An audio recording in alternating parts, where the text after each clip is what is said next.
Allô, allô, bonjour, bon amour à tous et à toutes. Bien aujourd'hui nous allons voir comment dans la vie dite normale nous pouvons libérer des mémoires de nos vies passées et nous allons voir aussi quels sont les effets que peuvent avoir des vies passées dans notre vie actuelle. Donc des effets réactions, très souvent inconscients, inconnus, oui.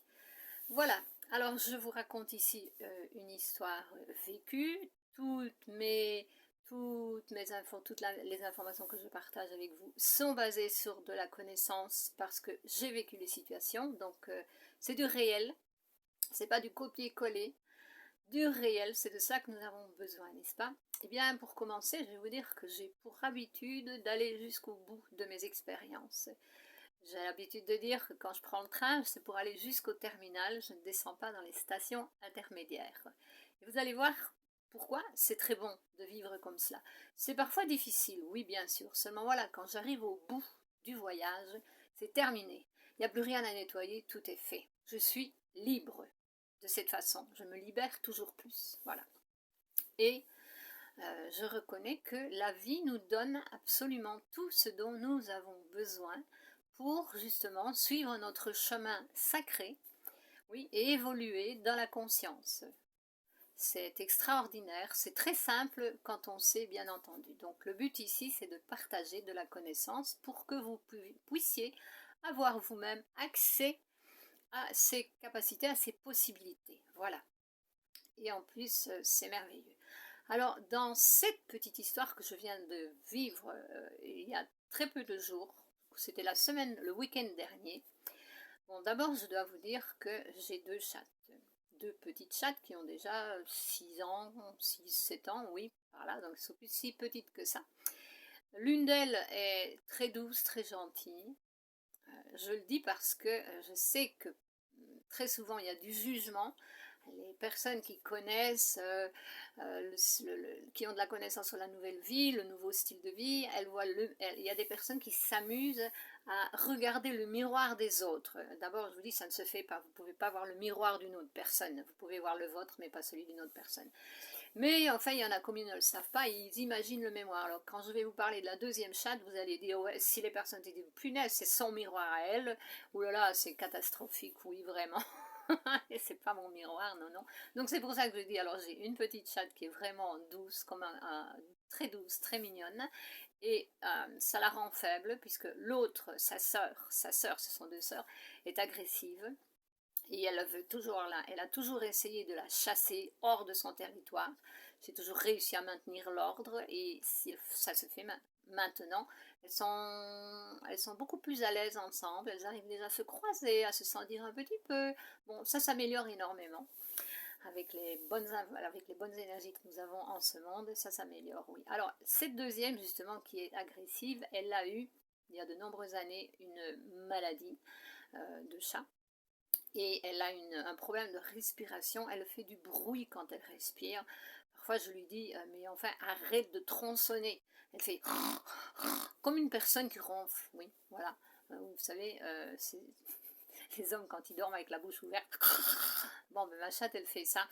Et alors elle a appris à manipuler, elle utilise ça comme un système de manipulation. Donc c'est une chatte qui est intelligente, qui est contrôlatrice, manipulatrice. C'est extraordinaire d'avoir un caractère comme ça chez une chatte.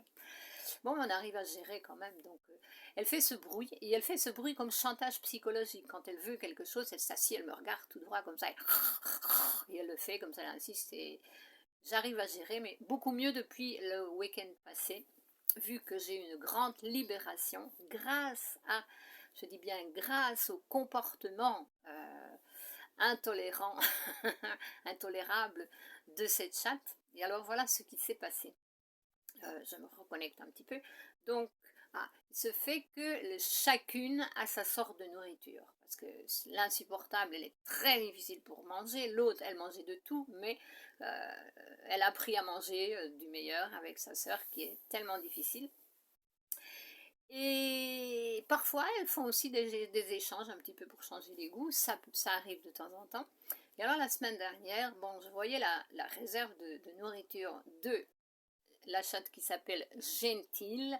Je lui ai donné ce nom pour voir si elle devenait un peu plus gentille, pour l'aider justement à équilibrer ses énergies. Donc Gentile, celle qui a son fichu caractère.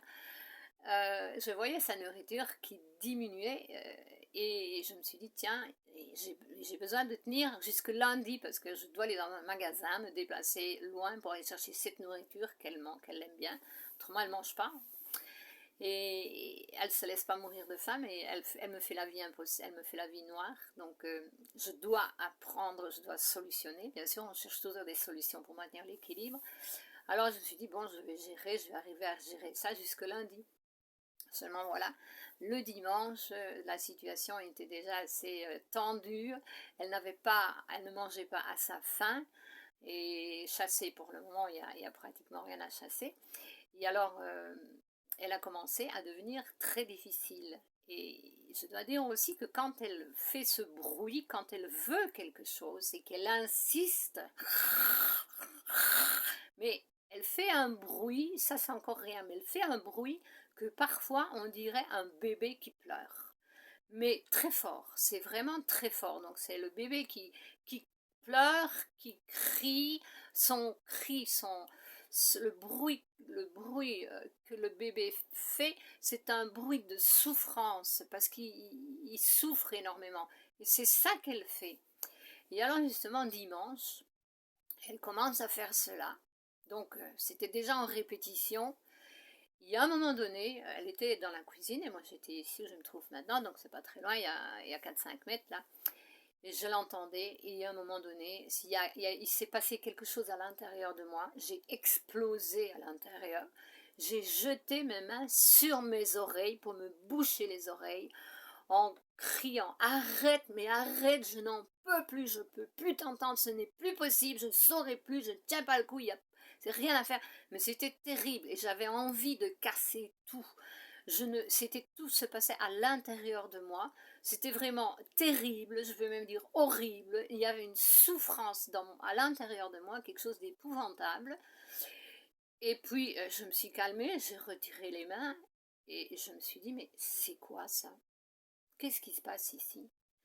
J'ai ressenti que réellement, voyez, en y pensant encore, j'ai encore des émotions qui se manifestent. J'ai ressenti que j'avais réellement un bébé qui était en train de mourir de faim. Bon, et je le sens encore maintenant en vous le disant, donc j'y pense plus maintenant, c'est presque passé, donc une fois que la mémoire, que je n'en parlerai plus, mais ce sera tout à fait nettoyé, parce que c'est la réalité, c'est ce que j'ai vécu dans un passé. Et je peux vous dire que même parfois, il y a nos mémoires, les nôtres, et on peut aussi insérer des mémoires qui ne nous appartiennent pas dans notre ADN. Même si c'était le cas, c'est que les mémoires, elles portent avec elles les émotions que nous avons vécues. Et elles se manifestent alors. Donc, même si ce n'était pas moi cette mémoire, les émotions étaient en moi. Parce que j'ai porté cette mémoire.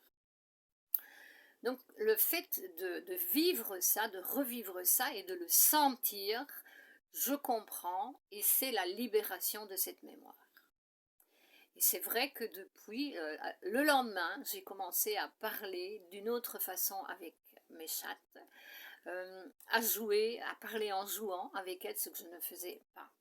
J'étais très froide. Alors je me suis souvenue de situations de cette vie-ci.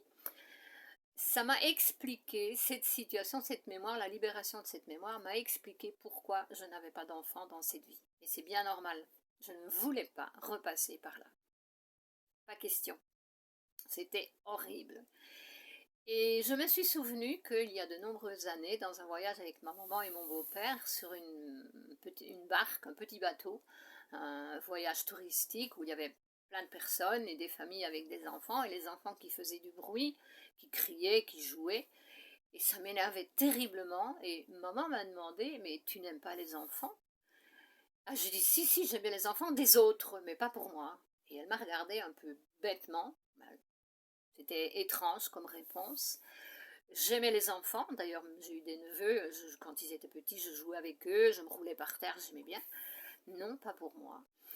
Et il y a eu autre chose aussi avec cela. Maintenant, je ne sais plus ce que c'est. Enfin, j'ai eu plusieurs situations comme ça.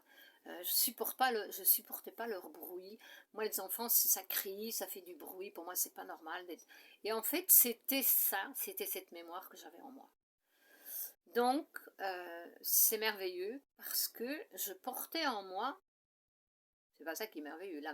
Ce qui est merveilleux, c'est d'avoir libéré cette mémoire, parce que j'ai retrouvé une certaine joie de vivre, parce que je portais en moi une énorme tristesse, une anxiété, une tristesse. Je sais que j'avais un aspect assez froid.